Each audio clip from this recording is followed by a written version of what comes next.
સ્વામિનારાયણ હરે વચનામૃત ગઢડા પ્રથમ પ્રકરણનું ત્રીજું લીલા ચરિત્ર સંભાળી રાખવાનું.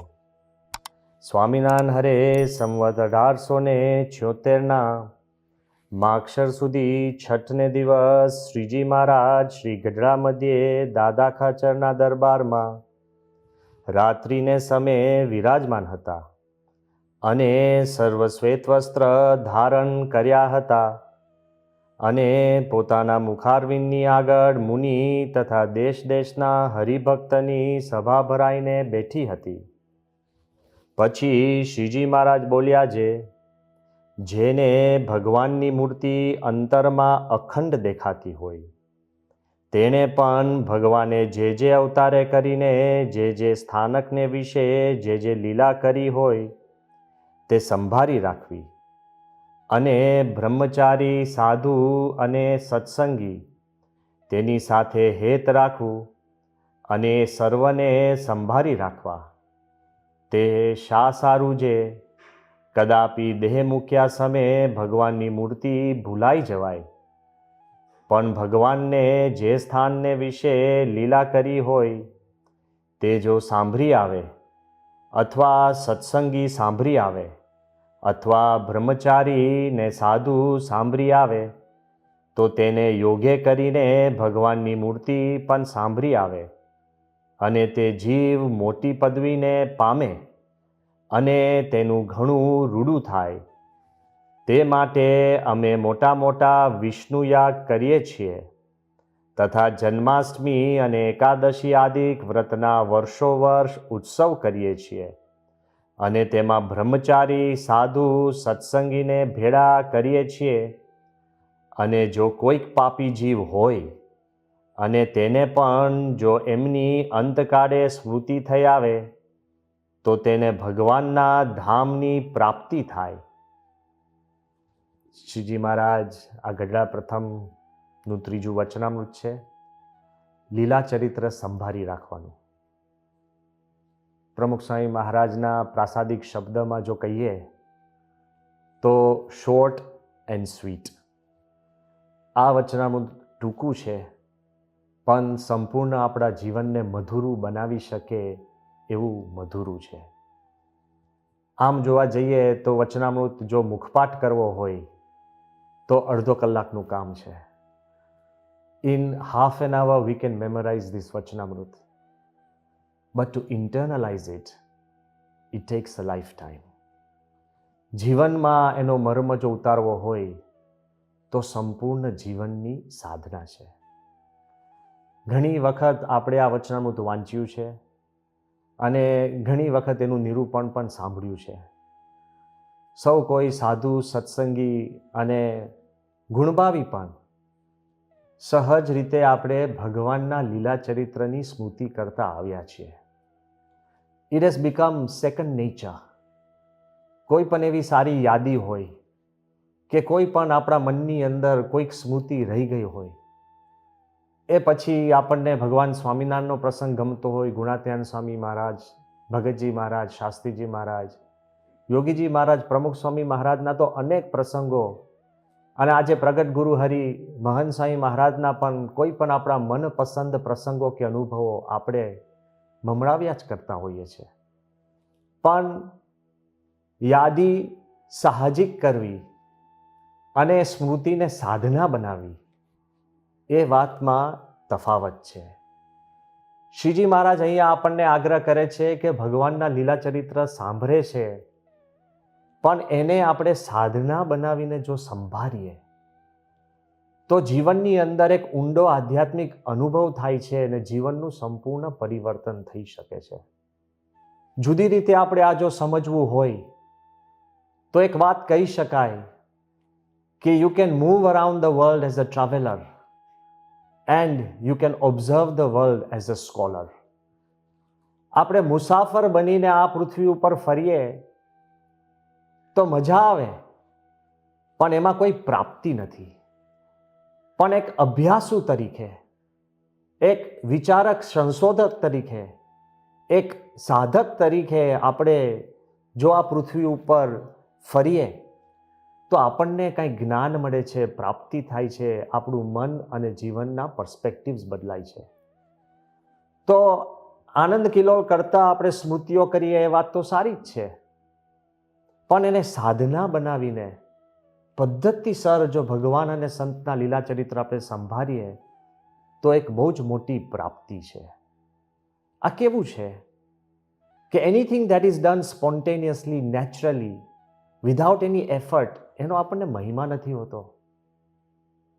શ્વાસોશ્વાસ લેવા રોજ લઈએ છે, જન્મ્યા ત્યારથી લઈએ છીએ અને અંત અવસ્થા સુધી આપણે લેવાના છીએ. અગત્યમાં અગત્યની ક્રિયા છે, છતાં પણ વી નેવર કાઉન્ટ આવર બ્રેથ્સ. આપણે શ્વાસોશ્વાસની કોઈ ગણતા નથી અને એની ગણના પણ નથી. હૃદયના ધબકારા રિફ્લેક્સ એક્શનની જેમ આપણું હૃદય ઈ કીપ્સ પમ્પિંગ. હૃદયના ધબકારા અગત્યના છે, પણ આપણે એને ગણતા નથી. આમ જોવા જઈએ, જ્યાં સુધી એક ધબકારો ચૂકતા નથી ત્યાં સુધી આપણે એનો મહિમા નથી. પણ જ્યારે ઉંમર થાય અને એકાદ વાર હૃદય થોડુંક આગું પાછું થાય, પછી ખબર પડે કે ઓહો, ધબકારા માપીએ, સતત એનું ધ્યાન રાખીએ અને ધબકારા ધબકતા રહે એવી વ્યવસ્થા કરીએ. એમ જેમ શ્વાસોશ્વાસ છે સહજ અને સાહજિક છે, જેમ હૃદયના ધબકારા છે, એમ મનમાં ઉઠતા સંકલ્પ વિકલ્પો છે. ગુણાત્યાન સ્વામીએ કહ્યું કે જેમ મોરનું ગળું લવલવ થાય એમ મનમાં સંકલ્પ લવલવ થયા કરે છે. તમે સાંભળો છો, હું બોલું છું, કોઈ પણ નાની મોટી કોઈ ક્રિયા કરતા હોઈએ, એની અંદર આપણને સંકલ્પ વિકલ્પ થયા જ કરે છે. સ્વપ્નની અંદર પણ થાય છે, આપણને યાદ નથી રહેતા. ઘણીવાર 24 કલાકની અંદર એટલા બધા સંકલ્પ વિકલ્પ થાય, પણ આપણા મનની અંદર એનો ખ્યાલ નથી આવતો. શ્રીજી મહારાજ અહીંયા કહે છે કે મનમાં ભગવાનના ઘાટ જો થયા કરે, ભગવાનના લીલા ચરિત્ર સંભાળવાની આપણે એક અભ્યાસ વૃત્તિ રાખીએ કે ટેવ રાખીએ, તો મન આપણું પરિશુદ્ધ બની જાય છે. મહારાજ ત્યાં સુધી આગ્રહ કરે છે કે જેમ મન આપણે આ જગતની વાસનાથી વસાયેલું છે, એવી રીતના ભગવાનના લીલા ચરિત્ર રૂપી મન એમાં જો વસાય તો શ્રીજી મહારાજ કહે છે કે અંતઃકરણ શુદ્ધ થઈ જાય.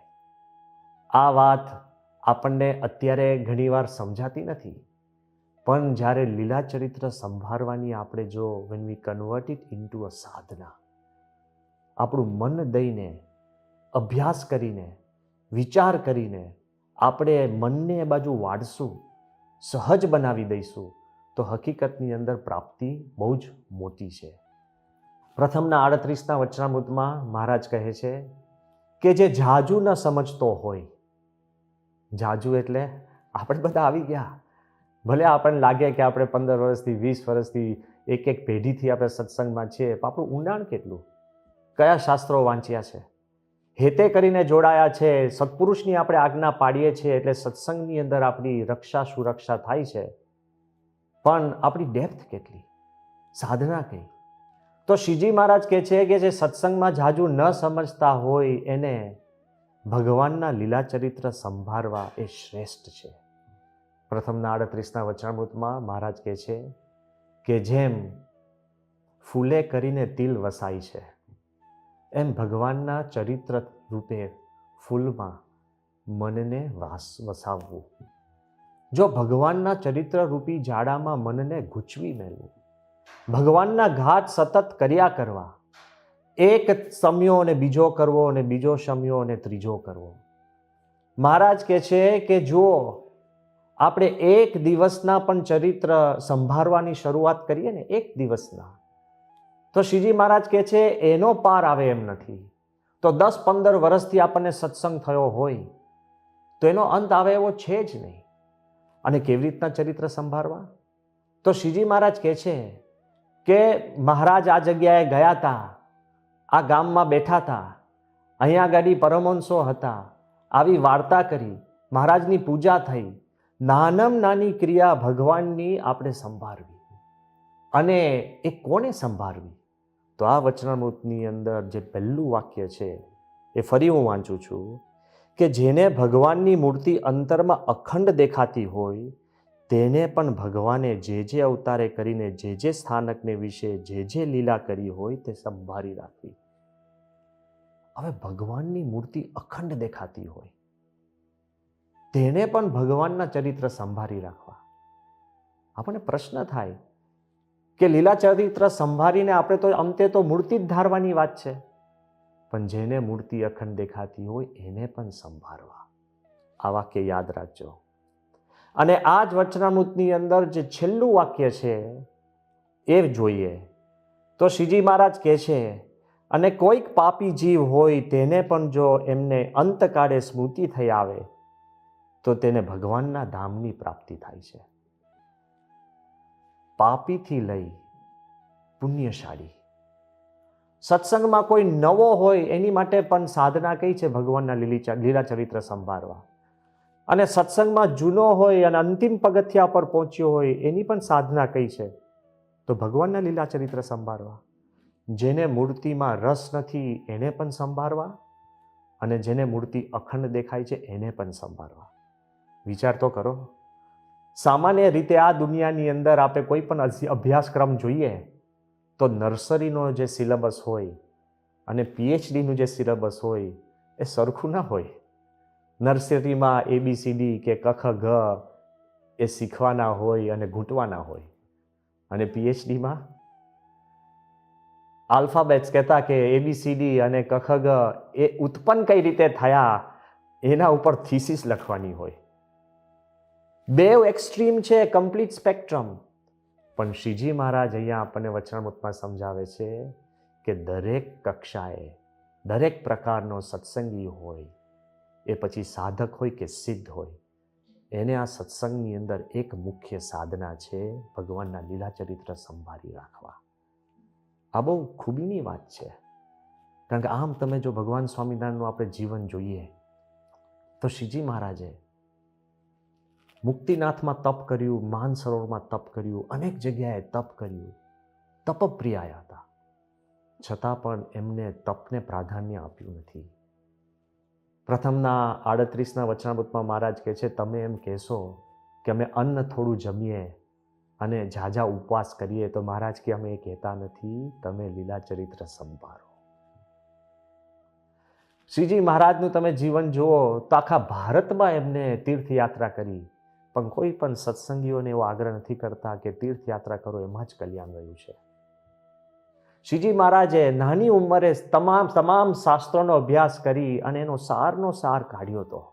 સમજતા હતા, સૌને કહેતા હતા, પણ મહારાજે એ પણ આગ્રહ નથી કર્યો કે આપ કેવળ શાસ્ત્રનો જ અભ્યાસ કરો. શ્રીજી મહારાજે પોતે અષ્ટાંગ યોગ સિદ્ધ કર્યો હતો, પણ ક્યારેય યોગ કે પ્રાણાયામ જ કરો એવો પણ આગ્રહ કર્યો નથી. પણ જેટલો આગ્રહ શ્રીજી મહારાજે સાધુના સમાગમનો કર્યો છે, એવો જ શ્રીજી મહારાજ આગ્રહ ઠેર ઠેર કરે છે કે તમે ભગવાન અને સંતના લીલા ચરિત્ર સંભાળી રાખો. આ કેમ? બિકોઝ આઈ ફીલ કે લીલા ચરિત્ર સંભાળવાથી પ્રમુખ સ્વામીનું તમે શબ્દ યાદ કરો, શોર્ટ એન્ડ સ્વીટ, આપણને સહજ રીતે કરી શકીએ એવો આ માર્ગ છે. અને બીજું, સ્વીટ આપણું સંપૂર્ણ જીવન મધુરું બનાવે છે. ભગવાન અને સંતના લીલા ચરિત્ર સંભાળીએ તો એ પછી તમે નવા હો એની માટે પણ આ જ છે. ભરવાડ હતો, એને જ્યારે ગઢડાનો દરવાજો જોયો અને કીધું કે હો પાઘડી પડી જાય એવો આ સ્વામિનારાયણ ભગવાને દરવાજો કર્યો છે, એને ભગવાન સ્વામિનારાયણની ક્રિયા કાર્ય એના મનની અંદર સ્મૃતિ રહેતી રહી. તો શ્રીજી મહારાજ અંતકાળે એને ગઢડાનો દરવાજો લઈને મહારાજ એને તેડવા આવ્યા છે. ભગવાન જોડે જે કોઈ સંબંધ હોય એ પછી જીવતી જાગતી કે કોઈ સ્થૂળ વસ્તુ હોય, ભગવાન જોડે સંબંધ હોય એના દ્વારા તમારે ભગવાનની સ્મૃતિ થઈ આવે તો એનો અંતકાળ સુધરી જાય છે. આ વાત નક્કી છે, મહારાજના જીવનમાં જોવા મળે છે. તો શ્રીજી મહારાજ કહે છે કે જે જાજુ ન સમજતો એને પણ ચરિત્ર સંભાળવા, અને જે જાજુ સમજતા હોય તો મધ્યના 35ના વચનામૃતની અંદર મહારાજ સ્પષ્ટ કહે છે, સ્વરૂપાનંદ સ્વામીનું દ્રષ્ટાંત આપે છે ને એમાંય મહારાજ કહે છે કે તમારે ભગવાનના ચરિત્ર સંભાળવા, પરમહંસ બ્રહ્મચારી મોટા મોટા અમે ઉત્સવો કરીએ છીએ એ પણ તમારે સંભાળી રાખવા, કે એને કરીને તમારી સ્મૃતિ થાય અને ભગવાનની યાદી આવે. તો શ્રીજી મહારાજ એમાં સ્વરૂપાનંદ સ્વામીનો ઉલ્લેખ કરે છે. સ્વરૂપાનંદ સ્વામી ઘણું આત્માને દેખતા, સિદ્ધ અવસ્થા ઉપર હતા, પણ જ્યારે દેહમાં મંદવાડ આવ્યો અને અશાંતિ થઈ, ત્યારે શ્રીજી મહારાજે કીધું કે તમે પર્વતભાઈ પાસે જાઓ. પર્વતભાઈ પાસે ગયા અને પર્વતભાઈને, પોતે સંત હતા, પર્વતભાઈ હાથ જોડીને બેઠા અને સ્વરૂપાનંદ સ્વામી એમને જ્ઞાનોપદેશ કર્યો. પણ પછી પાછા આવ્યા, અશાંતિ તો હતી જ. શ્રીજી મહારાજે કહ્યું કે તમને મેં મોકલ્યા એ જ્ઞાન આપવા નહોતા, પણ પર્વતભાઈ પાસે જ્ઞાન લેવા મોકલ્યા હતા. અને ફરીવાર સ્વરૂપાનંદ સ્વામી જાય છે અને પર્વતભાઈ એમને કહે છે કે તમે દાદા ખાચરના નડિયાનું ધ્યાન કરો. આત્માનું તો ઘણું ધ્યાન કરતા હતા, પણ દાદા ખાચરના નડિયાનું ધ્યાન કરવાથી એમને શાંતિ થાય? તો શ્રીજી મહારાજ ઉલ્લેખ કરે છે કે સ્વરૂપાનંદ સ્વામી ઘણું આત્માને જોતા, પણ જ્યારે ભગવાનના લીલા ચરિત્ર સંભાળવાની એમને વાત કરી તો એમને અંતરમાં શાંતિ થઈ. જીવતી જાગતી કહેતા કે સાધુ બ્રહ્મચારી હરિભક્તોને યાદ કરો મહિમાથી, તો ભગવાન યાદ આવે. પણ ભગવાન જ્યાં બેઠા હોય એવી સ્થૂળ જગ્યા, જેની નીચે બેઠા હોય એવા નળિયા, એનું તમે ધ્યાન કરો તો પણ ભગવાનની સ્મૃતિ થાય, તો પણ તમને શાંતિ થાય અને જીવન મધુરું બનતું હોય છે. આ વિચાર મહારાજે કીધું કે આત્માને દેખતા એની માટે પણ લીલા ચરિત્ર સંભાળી રાખવાની વાત કરી. અને મુક્તાનંદ સ્વામી સત્સંગની માં, સાધુતાના શિખર ઉપર. મુક્તાનંદ સ્વામીની ખુદની એવી પર્સનાલિટી હતી કે કોઈને અશાંતિ હોય તો મુક્તાનંદ સ્વામીના દર્શન કરે અને એને શાંતિ થઈ જાય. પણ એકવાર મુક્તાનંદ સ્વામીને અશાંતિ થઈ અને શ્રીજી મહારાજ પાસે જઈને કહે છે કે મને મહારાજ શાંતિનો ઉપાય દેખાડો. એટલે મહારાજે શરૂ કર્યું કે અમે છપૈયાની અંદર જન્મ્યા અને એમના બાળ ચરિત્રોના મહારાજે ગાન શરૂ કર્યું. થોડીક વાર રહ્યું અને મુક્તાનંદ સ્વામી થયું કે મહારાજ કદાચ મારો પ્રશ્ન સમજ્યા નથી લાગતા. એટલે કીધું કે મહારાજ મને અશાંતિ છે, આપ શાંતિ થાય એવો કંઈક ઉપાય બતાડો. શ્રીજી મહારાજે ત્યાંથી જ એમનું ચરિત્ર ચાલુ રાખ્યું કે પછી અમે અયોધ્યા ગયા અને અયોધ્યા અમે રહ્યા અને ત્યાં ઘડી અમે દર્શન કરવા જતા હતા, આ છે સરયુમાં સ્નાન કરવા જતા હતા. મુક્તાનંદ સ્વામીને લાગ્યું કે મહારાજ બરાબર સમજ્યા નથી. ત્યાં સુધી શ્રીજી મહારાજ તો નીલકંઠ વર્ણી તરીકે પોતે ગૃહત્યાગ કર્યો અને એ વાત આગળ ચાલુ રાખી. ત્રીજી વાર મુક્તાનંદ સ્વામી કીધું કે મહારાજ મારો પ્રશ્ન તો એ છે કે મને અશાંતિ રહે છે. શ્રીજી મહારાજે કીધું કે તો પછી ગામડે વિચરણ કરો, ત્યાં તમને શાંતિ થશે. મુક્તાનંદ સ્વામી ઉદાસ મને પોતાના પોટલું ને બધું તૈયાર કરીને ગામડે જતા હતા. અને નિત્યાનંદ સ્વામી કીધું કે મુક્તાનંદ સ્વામી તમે જાઓ છો ક્યાં? કે મહારાજને મેં આ પ્રશ્ન પૂછ્યો પણ મહારાજ શું જવાબ આપતા હતા અને હું હવે ગામડે જઉં છું મહારાજની આજ્ઞાથી. નિત્યાનંદ સ્વામી કે મુક્તાનંદ સ્વામી મહારાજ એ સમજાવવા માંગે છે કે એમના લીલા ચરિત્રમાં જ શાંતિ છે.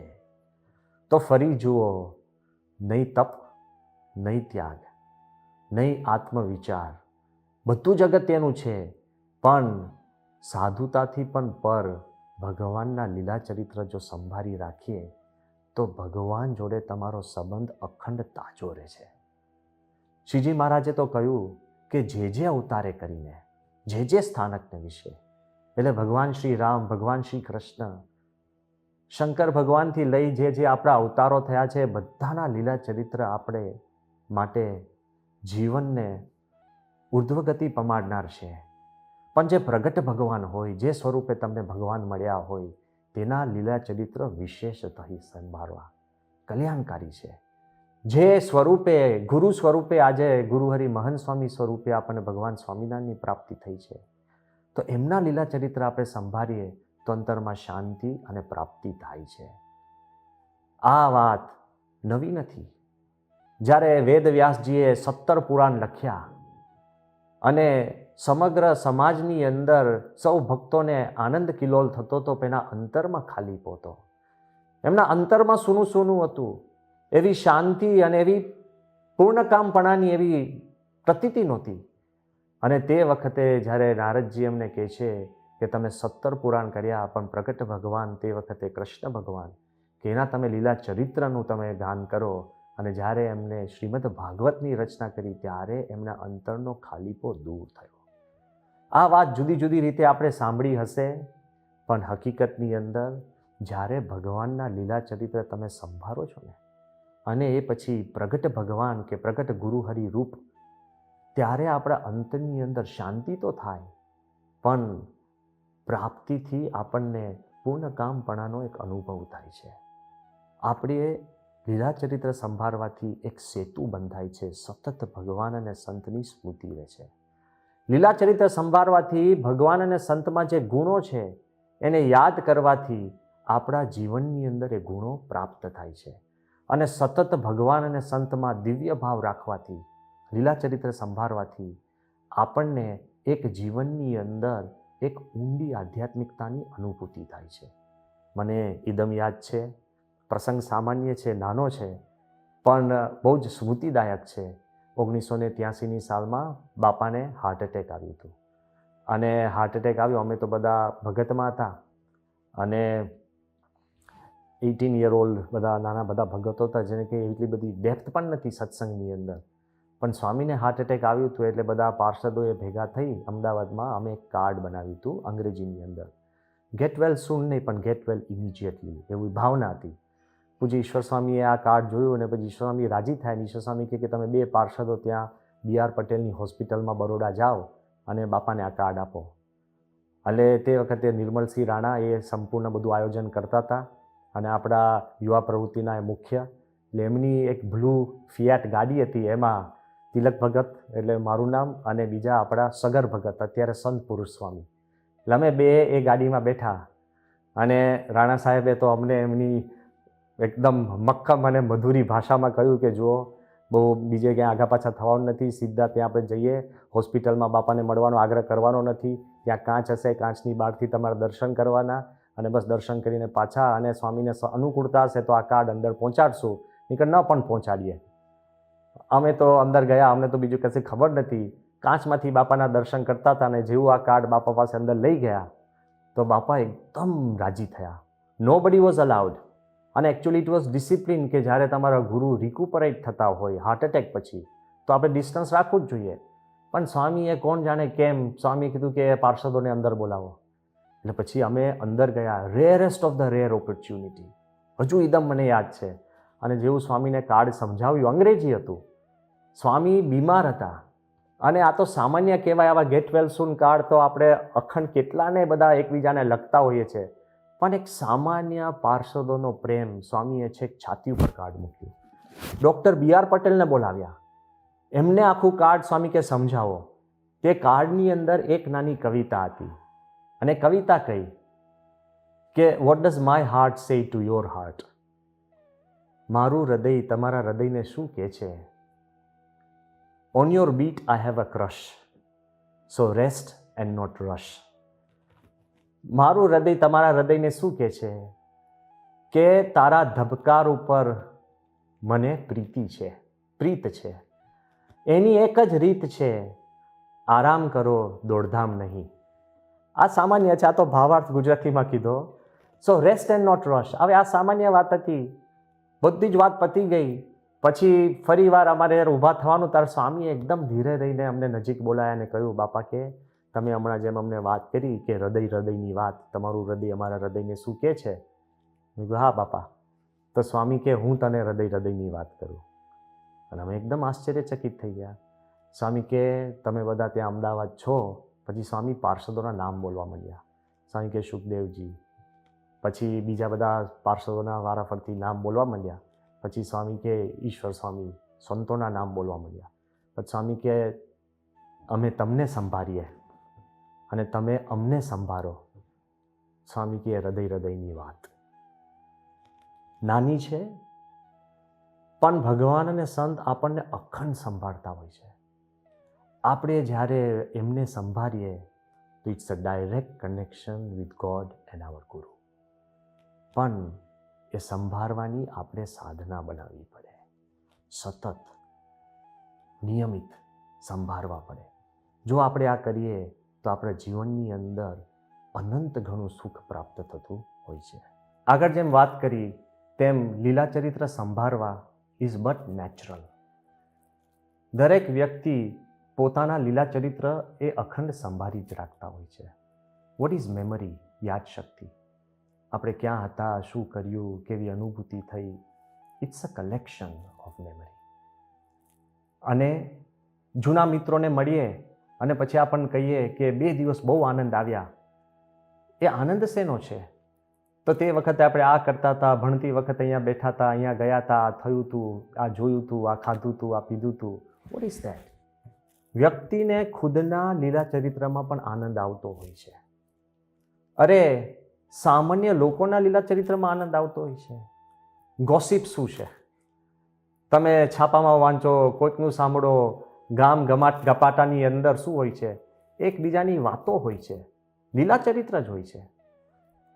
કોકને તમે પૂછો કે પિક્ચર જોવા કોક જાય, મૂવી 1.5 કલાક, 2 કલાક કે 3 કલાકનું હોય, પણ બધાને ખબર છે આ કાલ્પનિક લીલા ચરિત્ર છે, કારણ કે સ્ટોરી છે. હકીકતની અંદર એ જેમ પિક્ચરની અંદર એક્ટર ઉડતો બતાડે કે એક સામટા 20 જણને મારતો બતાડે, એ શક્ય નથી. સૌને ખબર છે કે આ કાલ્પનિક કથન છે, કાલ્પનિક દ્રશ્યો છે, અને એમાં સ્પેશિયલ ઇફેક્ટવાળી આખી ફિલ્મ છે. છતાં પણ એ 2-3 કલાક વ્યક્તિને આનંદ આવે છે. પોતાના લીલા ચરિત્રમાં આનંદ આવે છે, બહારના લીલા ચરિત્રમાં આનંદ આવે છે, કાલ્પનિક લીલા ચરિત્રોમાં પણ આનંદ આવે છે. તો ભગવાન અને સંતના લીલા ચરિત્ર તો નક્કર છે, હકીકત છે, દિવ્ય છે, કલ્યાણકારી છે. તો એ જો આપણે એમાં આનંદ માણતા શીખીશું તો આપણા જીવનનો ઉદ્ધાર થાય એમ છે.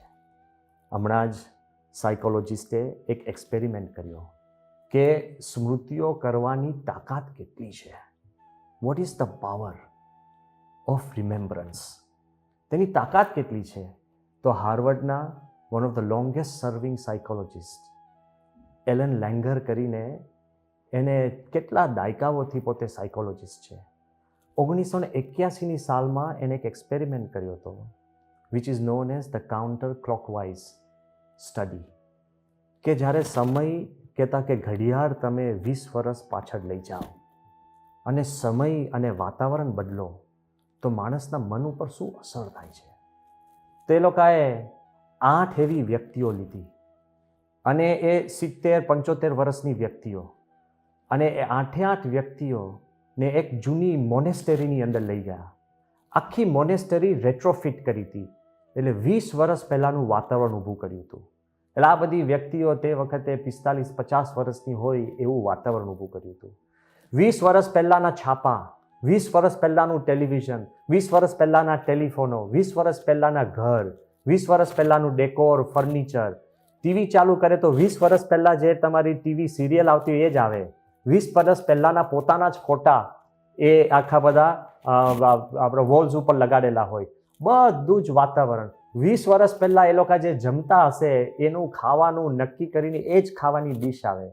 વાતાવરણ, વિચારો, સંપૂર્ણ ડેકોર, સંપૂર્ણ માહોલ અને કલ્ચર 20 વર્ષ જૂનું કરી દીધું. તો આ એક્સપેરિમેન્ટના અંતે લોકોને એક ખ્યાલ આવ્યો કે આ બધા જ જે વ્યક્તિઓ હતા એ લોકોની ચાલ બદલાઈ ગઈ, બોલી બદલાઈ ગઈ. ઓછું સંભળાતું હતું તો બરાબર સંભળાતું થઈ ગયું, વિઝન ઇમ્પ્રૂવ થઈ. મન 20 વર્ષ પહેલાં તમે લઈ જાઓ છો તેના પર અસર શરીરને થાય છે, અને શરીર પણ તમારું ઘણું 20 વર્ષ જુવાન હોય એવા શરીરમાં હાવભાવ ઊભા થવા માંડ્યા. આ સાયકોલોજીસ્ટ પોતે લખે છે કે you put your body where you put your mind. તમારું મન જે વાતાવરણમાં તમે લઈ જાઓ છો એ જ વાતાવરણની અંદર તમારું શરીર પણ પહોંચી જાય છે. 30 વર્ષ પછી હમણાં જ તાજેતરમાં બીબીસીએ આ જ સાયકોલોજીસ્ટને ફરી એક્સપેરિમેન્ટ એવો કરવાનો ભાવના રજૂ કરી, અને આ વખતે એને 7 સેલિબ્રિટીઝ, જાણીતી પ્રખ્યાત વ્યક્તિઓને લીધા, અને એ લોકોને 20 વર્ષ પહેલાંનું એનું વાતાવરણ ખડું કર્યું. એવો જ અનુભવ, એવું જ રિઝલ્ટ આવ્યું. તો જો તમે પોતાના ચરિત્ર પણ જુદી રીતે, યુવાન રીતે એનું તમે સતત ચિંતન કરો તો શરીરમાં એ હાવભાવ બદલાતા હોય છે. તો તમે ભગવાન અને સંતના દિવ્ય ચરિત્રનું તમે જો મનન ચિંતન કરો તો આપણા જીવનની અંદર પણ દિવ્યતા પ્રસરી જાય જ છે. આ તો એક્સપેરિમેન્ટ મેં વાત કરી, પણ હકીકતમાં એવી અનુભૂતિ થાય છે. સત્પુરુષનો કોઈ પણ તમે ચરિત્ર લો, મહાન સ્વામી વારંવાર આપણને એક સમજાવે છે. પ્રમુખ સ્વામી મહારાજ માટે કહેતા કે સાકરનું નારિયેળ તો બરાબર, પણ સોનાની મૂર્તિ હોય, એની દરેક અંગ અને દરેક વસ્તુ સોનાની છે, પછી નખની કિંમત પણ સરખી થાય, આંખની પાપણની કિંમત પણ સરખી થાય, એક વાળની કિંમત પણ સોનાની જ થાય, આખા શરીરની કિંમત સોનાની થાય. એમાં ત્યાગ ભાગ નથી, સંપૂર્ણ એ દિવ્ય છે. તો સત્પુરુષનું દરેક ચરિત્ર દિવ્ય છે. ઘણીવાર આપણા મનમાં એવું થાય કે આપણે પ્રમુખ સ્વામીના એટલા ચરિત્ર મેં નિહાળ્યા નથી કે મારા અનુભવમાં આવ્યા નથી, પણ વાંચ્યા છે તો ખરા ને.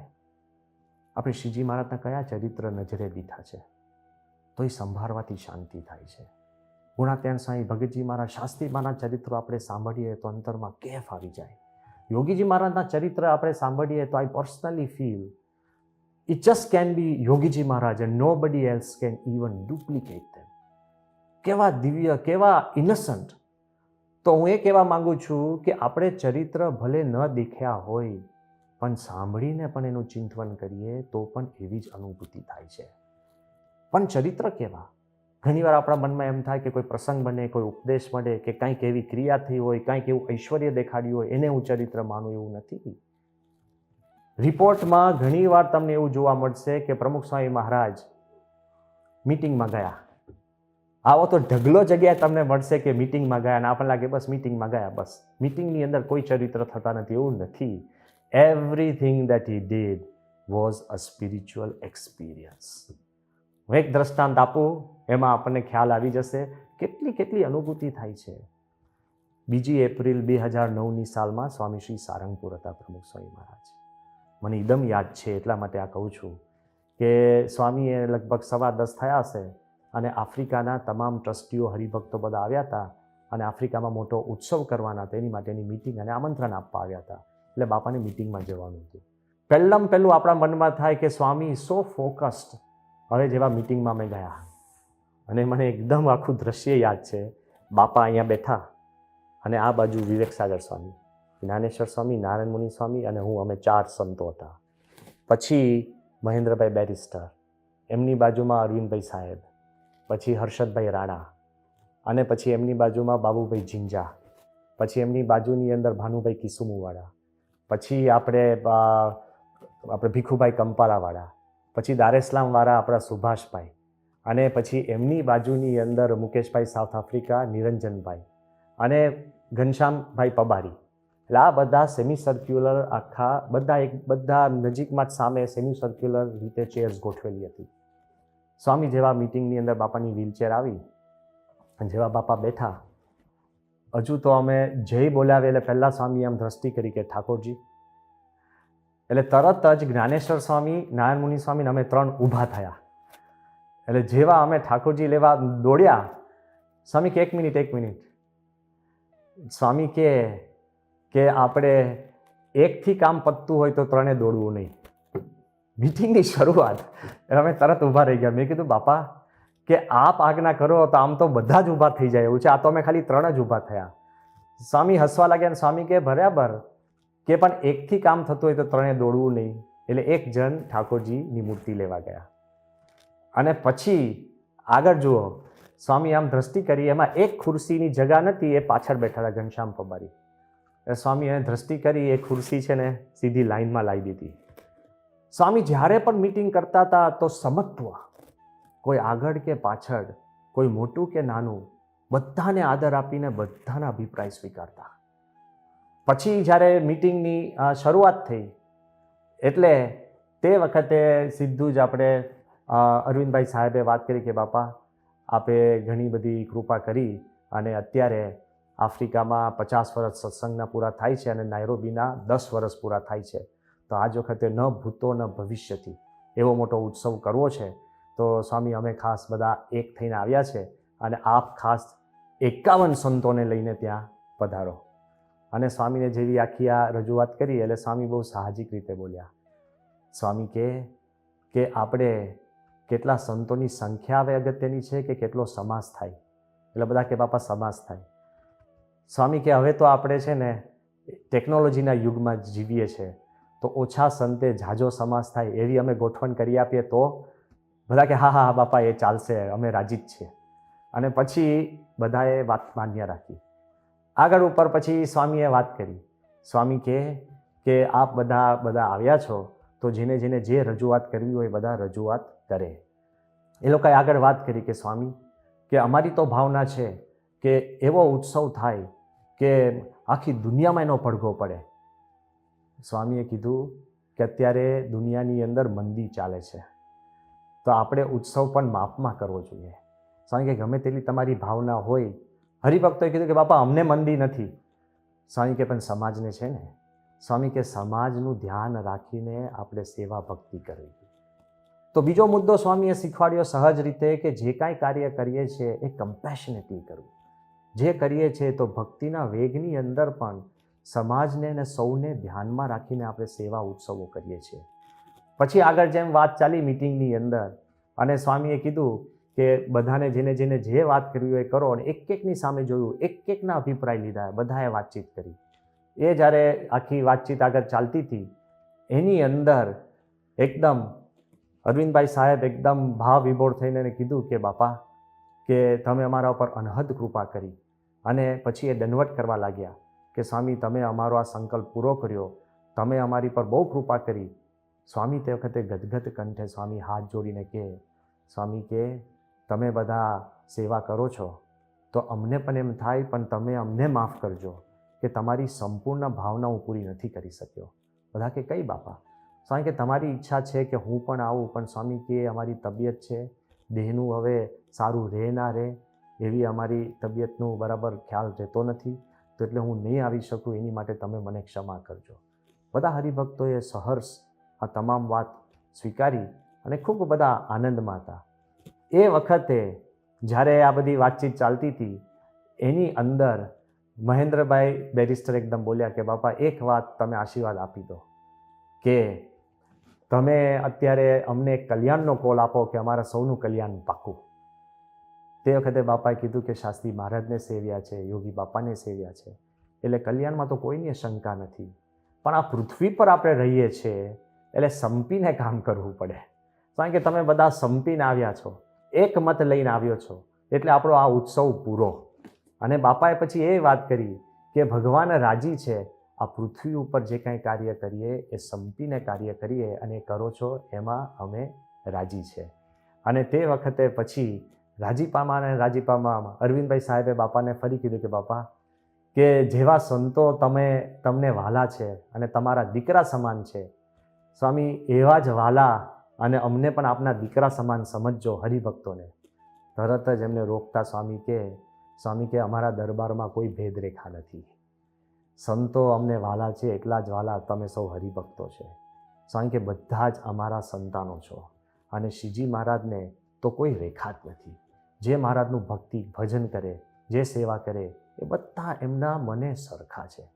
આ બધી જ વાત જ્યારે ચાલતી હતી અને એટલો બધો આનંદનો માહોલ હતો, એમાં હર્ષદભાઈ રાણા ઊભા થયા કે બાપા હવે જો આ મિટિંગ પૂરી થઈ હોય અને આનંદથી પૂરી થઈ છે તો હું બે શબ્દ કહું. હવે એ બે શબ્દ એમના એ મજાક કરતા હતા, ખૂબ આનંદમાં હતા અને એમને થોડું લાંબુ વાત શરૂ કરી.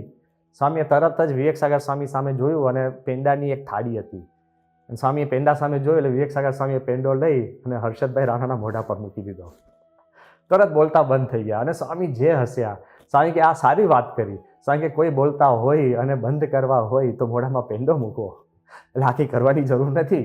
પણ સ્વામી કે જે કાંઈ કાર્ય કરો એ મધુરું પ્રેમથી.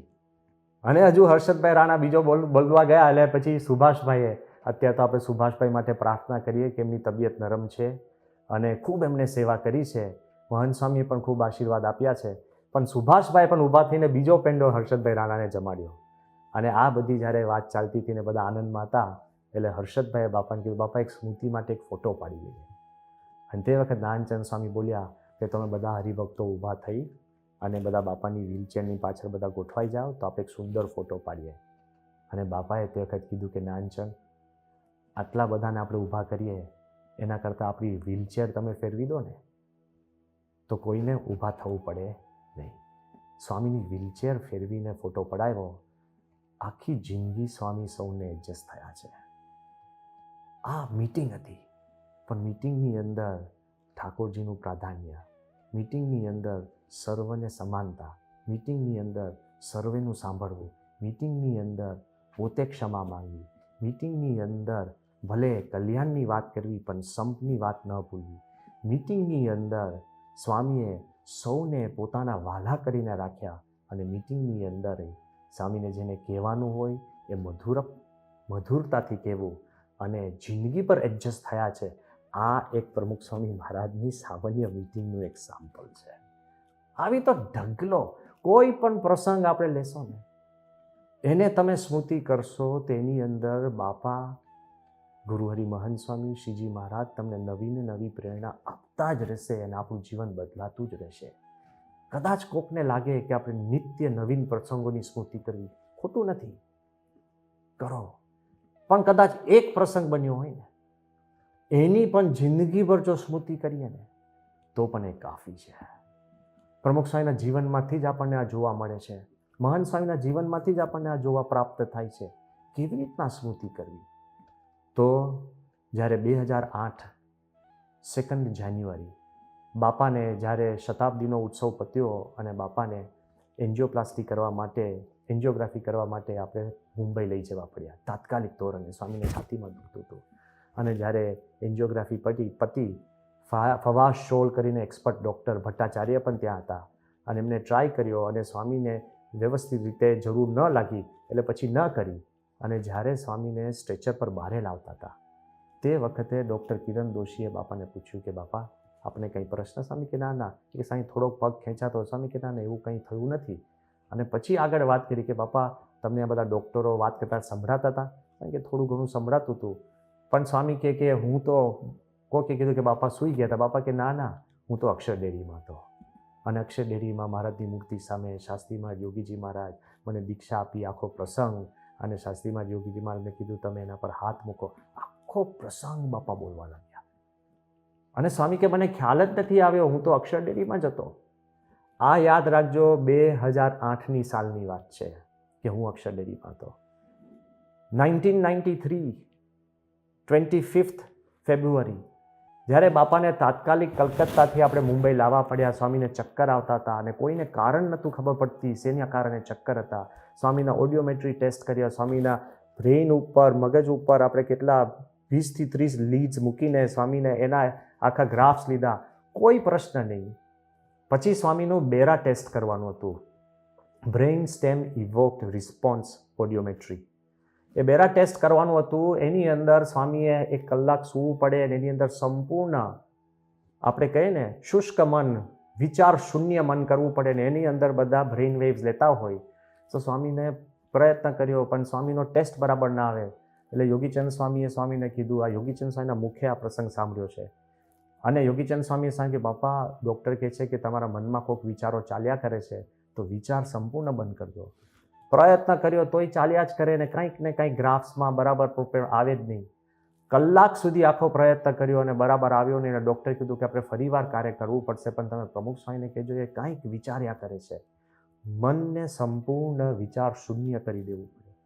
જ્યારે સ્વામીને ઉતારા તરફ લાવ્યા, ડૉક્ટર કિરણ દોશી ને બધાએ સ્વામી જોડે વાતચીત કરી. જ્યારે સ્વામીને કીધું કે સ્વામી આપણે આ બીજી વાર ટેસ્ટ કરવો પડશે એટલે ફરીવાર સંતોએ અને ડૉક્ટરે સમજાવ્યું કે બાપા આપણે કોઈ વિચાર નહીં કરવાનો, બધું બંધ. સ્વામી કે એ તો કેવી રીતના બને? એટલે સ્વામી કે આપણે અક્ષર ડેરીમાં હોઈએ, શાસ્ત્રીમાં યોગીજી મહારાજ બેઠા હોઈએ અને એમની સમક્ષ આપણે બેઠા હોઈએ. સ્વામી કે એ તો કેવી રીતના કાઢી શકીએ મનમાંથી? સ્વામી કે કેવી રીતના ભૂલાય? અને યોગીચંદ સ્વામીના શબ્દમાં કહું છું, સ્વામી એવી વાત કરી, સ્વામી કે કેવી રીતના ભૂસાય? શાસ્ત્રીમાં યોગીજી મહારાજ કેવી રીતના ભૂસાય? સ્વામી કે એ નહીં બને. પછી ટેસ્ટ ના કર્યો. વિચાર કરો કે એમના જીવનની અંદર જેમ ગુણાતીતાનંદ સ્વામીએ કીધું છે કે મને ક્ષણ માત્ર ભગવાનની વિસ્મૃતિ થાય તો મારું આ તાળવું ફાટી જાય. ક્યારે એમના મનમાંથી ક્યારે ભગવાનની વિસ્મૃતિ થઈ શકે એમ નથી. તો 2008ની સાલમાં અક્ષર ડેરી અને શાસ્ત્રી મહારાજ, યોગીજી મહારાજ ને મહારાજની મૂર્તિ ત્યાં જ હતો. 1993ની સાલમાં શું કહે છે કે અક્ષર ડેરી કેવી રીતના ભૂસાય, શાસ્ત્રી મહારાજ, યોગીજી મહારાજ કેવી રીતના ભૂલાય? અને 1997ની સાલમાં 4 ફેબ્રુઆરી અમદાવાદની અંદર જ્યારે પૂજ્ય યોગીચંદ સ્વામી, શ્રીજી સ્વરૂપ સ્વામી, અક્ષરવત્સાલ સ્વામી અને અમે સ્વામીના આસન પછી અમે જ્યારે સ્વામી જોડે પ્રશ્નોત્તરી કરી, એમાં સાર શું છે? સ્વામીને પૂછ્યું કે બાપા આપ આસન કરતા હો અને આપ ધ્યાનમાં જાઓ અને પ્રાણાયામ કરો, તો સ્વામી કે હું અક્ષરડેરીમાં હોઉં છું.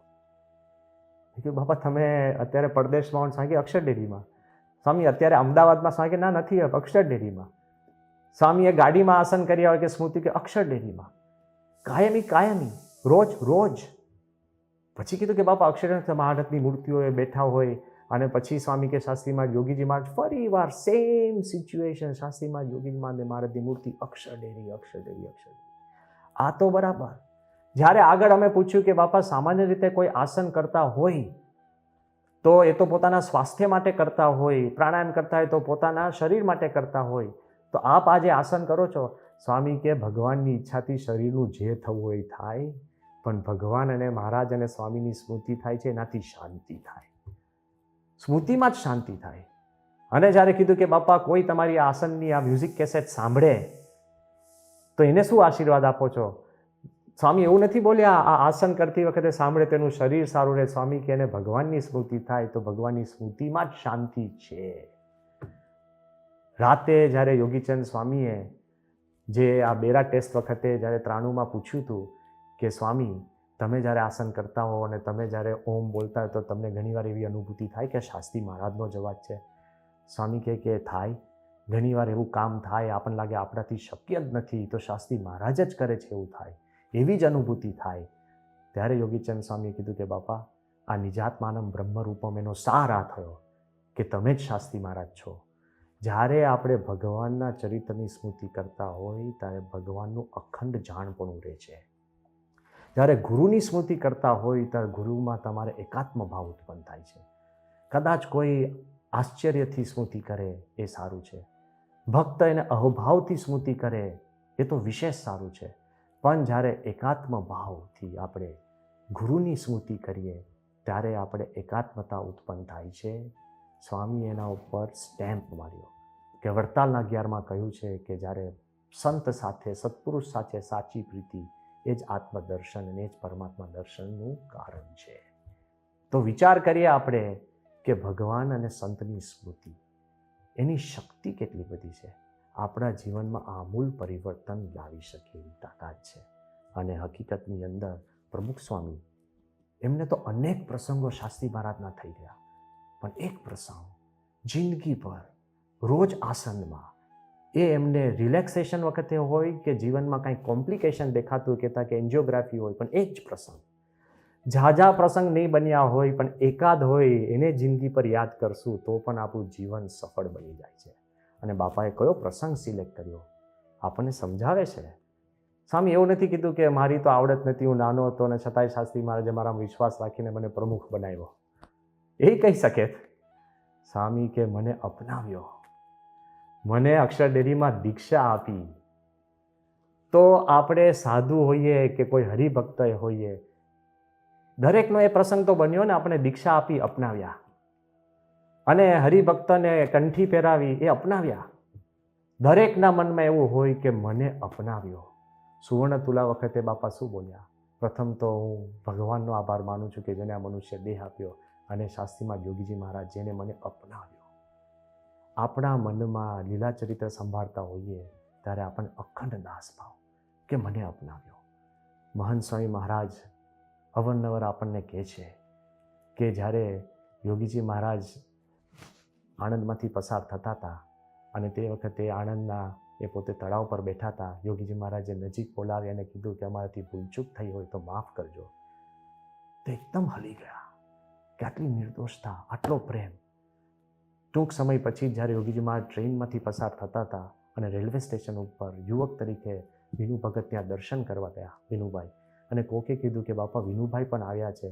તો યોગીજી મહારાજ ટ્રેનમાંથી ઉતરી વિનુભાઈ પાસે જાય છે, મહંત સ્વામી પાસે, જે પ્રેમ આપે છે, જે એમને હેત વરસાવે છે.